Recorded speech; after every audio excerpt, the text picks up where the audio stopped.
Наталија Терзија има следно прашање и вели што мислиш за строг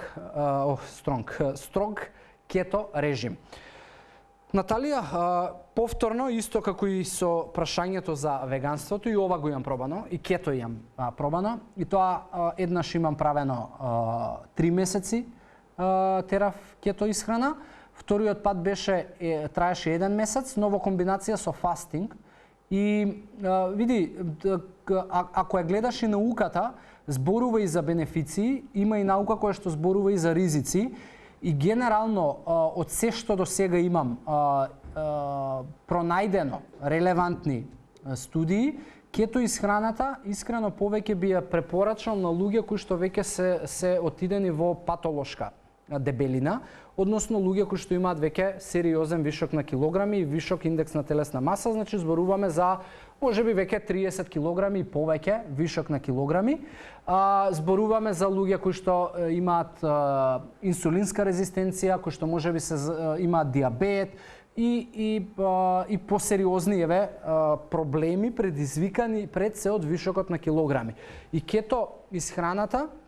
би била добра опција, и имам видено примери, и кај мене супер функционираше на крај на денот, но повторно се работи за периоди во кои што се кратки. И доколку ти можеби ја гледаш кето исхраната како излез за твојата паника со телото, и доколку ја гледаш како решение за да си намалиш масти и килограми, е супер, но не сум сигурен дали можеби ти е правилниот избор за долг рок, бидејќи ќе престанеш после 3 месеци, и прашање што ќе правиш кога ќе завршат тие 3 месеци.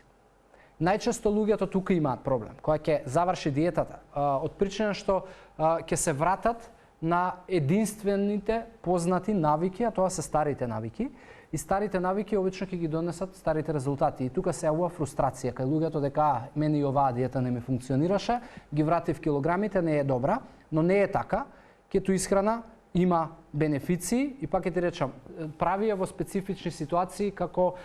сериозни вишоци на килажа, хронични проблеми како диабет, но ако сакаш да имаш добар животен стил за секогаш и да немаш вишоци на килажа, мојот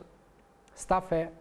редовност на оброци, пиење доволно вода, умерена физичка активност, барем 150 минути во неделата, и тоа е филозофијата за несоздавање на масти. Така да, ако сакаш, имам уште многу други практични совети поврзани со кето, но ќе оставиме за индивидуална комуникација помеѓу мене и тебе. Слободно знаеш каде да ме најдеш, и за секој од вас кој што сака да можеби зборувам на одредена тема и прашање кој што го мачи,